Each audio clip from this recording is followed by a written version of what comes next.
नमस्कार साथियों, दिव्यम क्लासेस सीकर में आपका पुनः स्वागत है। लाभ और हानि के चौथे प्रकार का अपना टॉपिक चल रहा था, जिसमें तीसरे सब टाइप की आज अपन चर्चा करेंगे।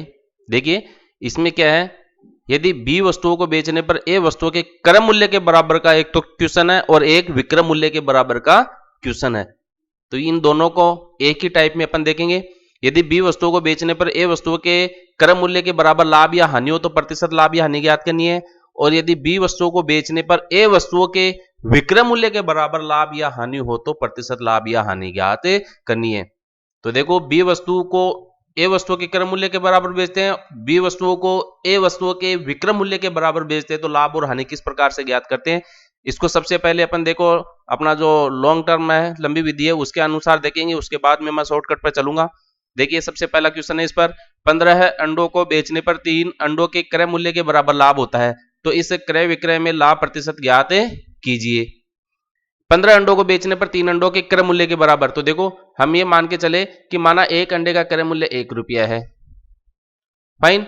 तो 3 अंडों का क्रय मूल्य के बराबर लाभ होता है ना, तो सबसे पहले तो 3 अंडों का क्रय मूल्य हो गया 3 रुपया। अब प्रश्न के अनुसार क्या है, जो लाभ है वो 3 अंडों के क्रय मूल्य के बराबर है, तो 3 अंडों का क्रय मूल्य कितना है, 3 रुपया, इसलिए लाभ कितना हो गया, 3 रुपये हो गए। तो लाभ बराबर 3 अंडों का क्रय मूल्य बराबर 3 रुपया। अब देखो आगे चलते अपन, लाभ ज्ञात करने के लिए हमें क्या होता है, क्रय मूल्य ज्ञात करना होता है वस्तु का। तो देखो 15 अंडों को बेचना है अपने को, बेचने पर 3 अंडों के क्रय मूल्य के बराबर लाभ होता है, तो 15 अंडों का क्रय मूल्य कितना हो गया, 15 रुपये। एक अंडे का क्रय मूल्य 1 रुपया है, तो 15 अंडों का क्रय मूल्य कितना हो गया, 15 रुपये।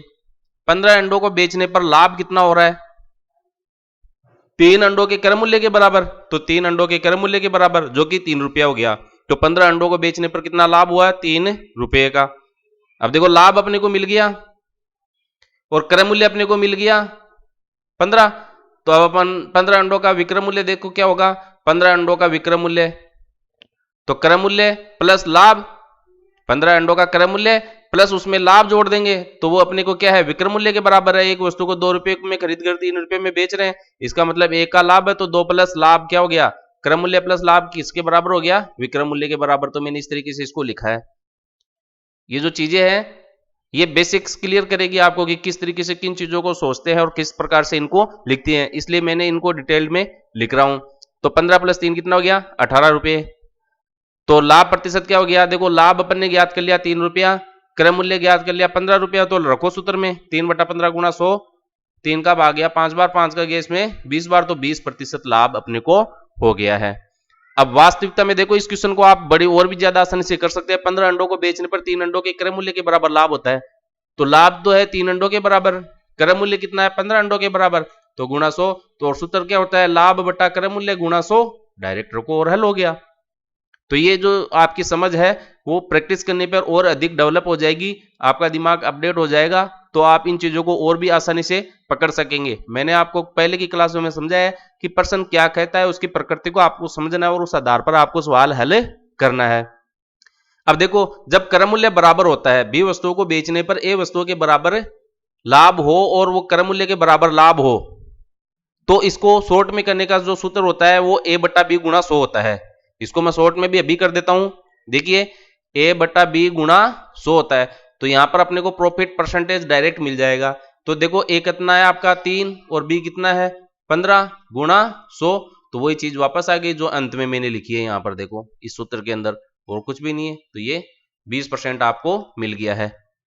अब जब विक्रय मूल्य बराबर होता है, क्वेश्चन में जब विक्रय मूल्य बराबर दे रखा हो, तब हम सवाल को किस प्रकार से हल करते हैं उसकी मैं चर्चा करता हूं। इसके अंदर देखिए, 21 चीजों को बेचने पर हुई हानि उनमें 3 चीजों के विक्रय मूल्य के बराबर है।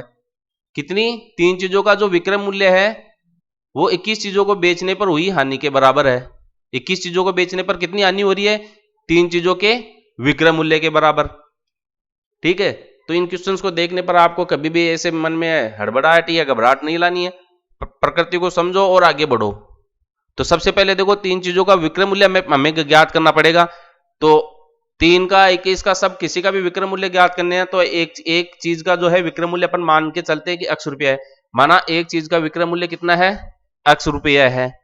किसका, एक चीज का। तो 21 चीज का कितना हो गया, 21x। अब प्रश्न के अनुसार देखो क्या कह रहा है ये, 21 चीज को बेचने पर हुई हानि। तो हानि की बात कर रहा है कितनी, 3 चीजों के विक्रय मूल्य के बराबर। हानि कितनी हो रही है, 3 चीजों के विक्रय मूल्य के बराबर।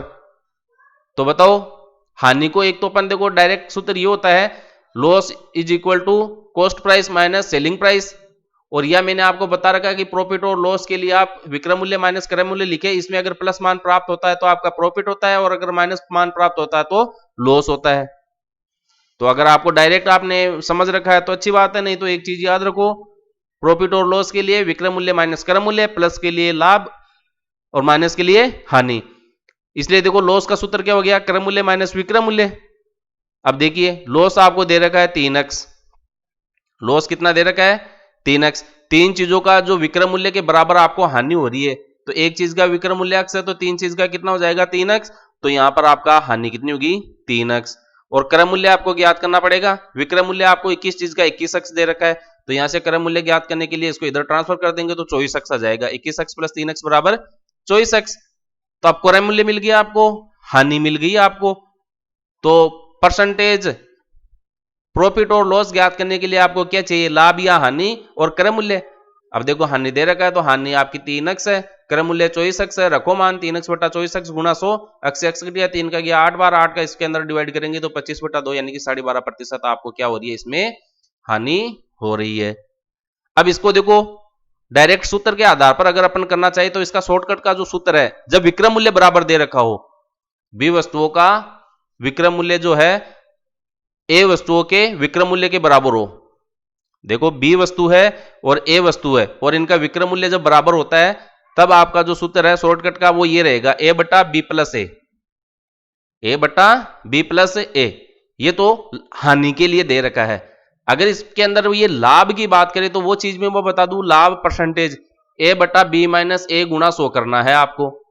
देखिए इसमें थोड़ा सा उल्टा है, यहां प्लस का चिन्ह है तो हानि होगी और यहां माइनस का चिन्ह है तो लाभ होगा, क्योंकि ये प्लस का चिन्ह यहां लगाने का मतलब है बड़ी संख्या होगी, बड़ी कम भाग देंगे तो छोटी संख्या प्राप्त होगी और छोटी संख्या प्राप्त होने का मतलब हानि है, और इधर माइनस कर देंगे तो क्या होगा, एक छोटी संख्या प्राप्त होगी, छोटी संख्या का इस संख्या में भाग देंगे तो बड़ी संख्या प्राप्त होगी इसके कंपैरिजन में, तो यहां लाभ होता है।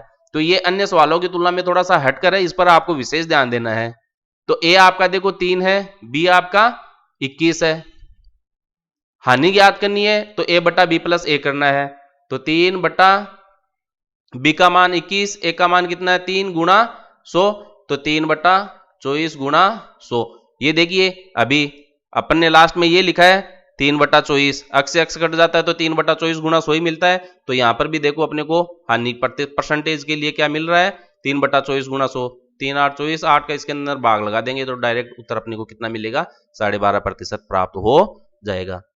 तो ये क्रय मूल्य जब बराबर हो और विक्रय मूल्य बराबर हो तो शॉर्टकट तरीका क्या रहेगा, आपका क्रय मूल्य जब बराबर हो तो ए बटा बी गुणा 100 रहेगा, और जब विक्रय मूल्य बराबर दे रखा है तो हानि के केस में तो बी माइनस ए होगा गुणा 100, और लाभ के केस में ए बटा हानि के केस में इसमें बी प्लस ए होगा और लाभ के केस में ए बटा बी माइनस ए गुणा 100 होगा।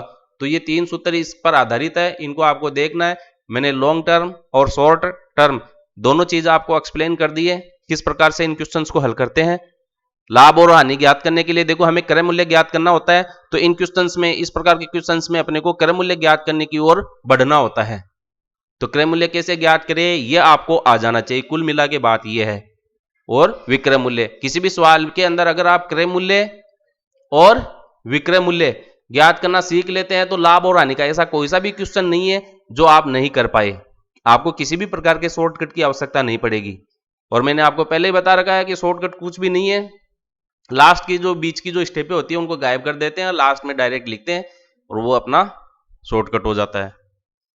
तो बने रहिए, सीखते रहिए।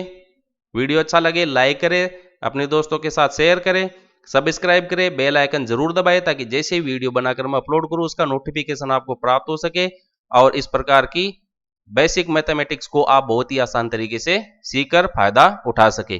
धन्यवाद।